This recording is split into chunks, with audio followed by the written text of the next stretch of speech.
Şeir benim için bir kainattır. Onun ulduzları, öz güneşi var. Şeir benim için sirli hayattır. Onun öz sevinci, öz kederi var. Şeir de yaşayır öz baharıyla. Ona yol da verir sonsuz arsiman.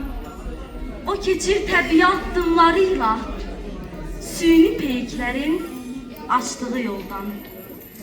Keçir attım attım kentten, şehirden, ulduzlar üstünün nakşı kimi. O keçir başına yaxsa da hərdən, tənqidlər meteor yağışı kimi. Sözüm de gücünü ellerden alıp, qoy uçsun göylərə o bir nəfəsə, qalın qatlardakı yanan peyk olub. Nə qəm, neçə şeirim geri dönməsə. Nə qədər qol-qanad açsa da ilham, mən ana torpağın sinəsindəyəm. Nə qədər göylərə uçsa da ilham, mən yerin cazibə qüvvəsindəyəm. Yenə düşüncələr aparır məni.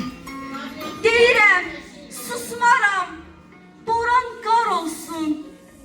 Gəzirəm sevdiyim ana vətəni, misralar gəzirəm, misralar olsun. Şeirə vurulduğum bir ay mı, il mi? Qəlbim arzularda, diləklərdədir. Ən böyük kainat sənət deyilmi? Sənət kainatı ürəklərdədir.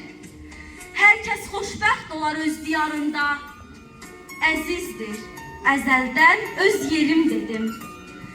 Kaş xalq ürəyinin fəzalarında dünyalar dolaşar bir şeirim dedim. Baxıram göylərə, qəlbimdə şeir, ulduzlar uzaqdan göz vurur mənə. Kainat sirrini açsa da bir-bir, sənət kainatı sirlidir yenə. Bəli, şeir mənə bir kainatdır, sözlü soraqlıdır, bir kitap kimi. Bəli, şeir mənə sirli həyatdır, açsan da bağlıdır bir kitap kimi.